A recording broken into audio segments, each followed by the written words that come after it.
Hello and welcome back to मेरो गाडी। आज हामीसँग छ the new Volts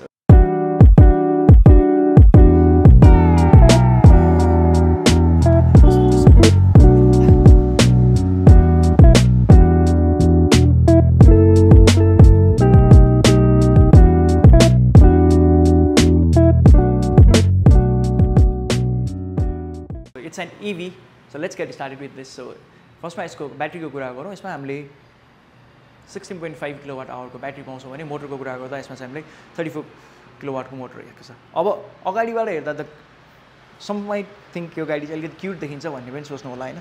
so let's get started with the headlamp चाहिँ एलईडी सेटअप दिएको छ। सो फ्रन्टमा हेर्ने भने यसमा हामीले एट द बटम ग्रिल पाउँछौँ भने नम्बर प्लेट होल्डर रहेको छ र यो चाहिँ अब डिजाइन देखिन्छ हैन। यसमा चाहिँ कुनै पनि हाम्रो चाहिँ बेन्चहरू चाहिँ अभाइलेबल छैन। अब अगाडि नै हामीले हेर्न सक्छौँ यसमा चाहिँ विन्ड स्क्रिन सेटअपमा चाहिँ हामीले सिंगल वाइपर सेटअप पाउँछौँ। सो यसमा चाहिँ डुअल वाइपर सेटअप दिएको छैन।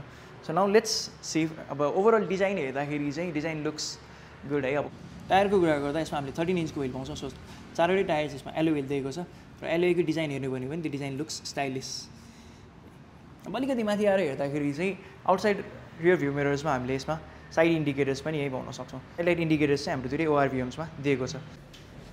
सो ओके चार्जिङको लागि चाहिँ हामीलाई साइडमा एउटा पोर्ट दिएको छ। So we can simply open this र हामीले चाहिँ यहाँभित्र देख्न सक्छ होइन। So once you open this normal EV जस्तै हामीले यसमा चाहिँ अरू जस्तै चार्जिङ गन जोडेर हामीले यसलाई चार्ज गर्न सक्छौँ।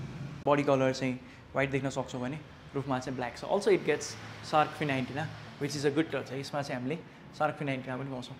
अब रियरको कुरा गर्दाखेरि यसमा हामीले सिम्पल लाइट सेटअप पाउँछौँ। सो यसमा चाहिँ तलपट्टि पनि लाइट विथ रिफ्लेक्टर दिएको छ होइन। We get reverse sensors as well र यसमा चाहिँ हामीले रिभर्स क्यामेरा पनि यहाँ देख्न सक्छौँ। अर्को भनेको चाहिँ हामीले यसमा हेनरीको पनि ठुलो ब्याजिङ देख्छ फलोड बाई भोल्ट्सको ब्याजिङ चाहिँ हामीले यहाँ पाउँछौँ। Now let's open the boot and यसको स्पेस चाहिँ कस्तो छ हेरौँ यता।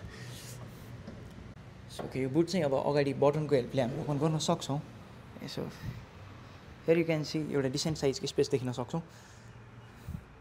अब हामीले यसमा एउटा चार्जर सेटअप पाउँछौँ।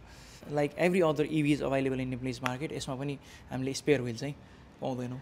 यो चाहिँ हामी भोल्ट्सको इभीभित्र छौँ होइन। सो भित्रपट्टि हेर्दाखेरि though car looks small in size होइन। भित्र चाहिँ अलिकति राम्रै स्पेस दिएको रहेछ। Let's get started with the steering व्हिलको कुरा गर्दा स्टियरिङ व्हिलमा चाहिँ हामीले टु माउन्टेड कन्ट्रोल पाउँछौँ। टु द लेफ्ट हामीले अडियो कन्ट्रोल्स पाउँछौँ भने टु द राइट हामीलाई यसमा मोड्सहरूको कन्ट्रोल दिएको छ।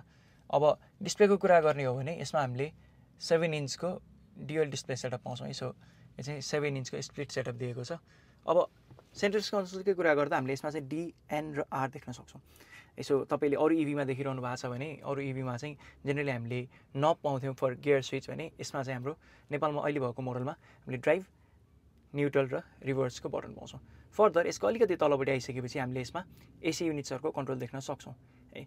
अब अलिकति हेर्ने हो भने दो car looks small in size बाहिर हेर्दा चाहिँ सानो देखाएको थियो होइन। भित्र चाहिँ द क्याबिन इज स्पेसियस। अब नट टु मिस यसमा चाहिँ हामीले अहिले पनि म्यानुअल ह्यान्ड ब्रेक पाउँछौँ। यसो यसमा चाहिँ सिम्पल एउटा बिचमा 1 लिटर बोतल होल्डर पनि दिएको छ। यहाँ हामीले एउटा चार्जिङ सकेट पनि पाउँछौँ। यसो स्पेस चाहिँ मजाले नै युटिलाइज गरेको छ। अब now let's talk about the glove box. Glove बक्सको कुरा गरेर हेरौँ। सो ग्लभ बक्स चाहिँ अलिकति सानो नै छ है। So compare to size of the car गाडीको साइजले गर्दा पनि होला यो चाहिँ अलिकति सानो नै छ है।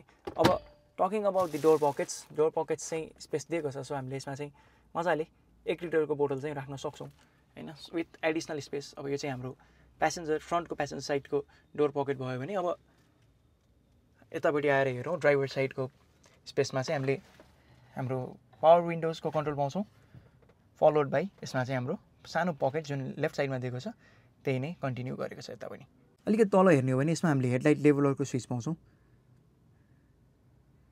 अब बुट स्पेस ओपन गर्नको लागि हामीले यहाँ बटन पाउँछौँ भने फर्दर यहाँ अर्को स्पोर्ट मोडको लागि पनि यहाँ बटन दिएको छ। एसी भेन्ट्स नै हेर्ने हो भने इन्टेरियरमा चाहिँ यसमा मजाले एसी भेन्ट्सहरू दिएको छ। सो हामीले ड्राइभर साइडमा अगाडिपट्टि र सेन्ट्रलमा र फलोड बाई को प्यासेन्जरको साइडमा पनि मजाले नै हाम्रो एसी भेन्ट्सहरू पाउँछौँ।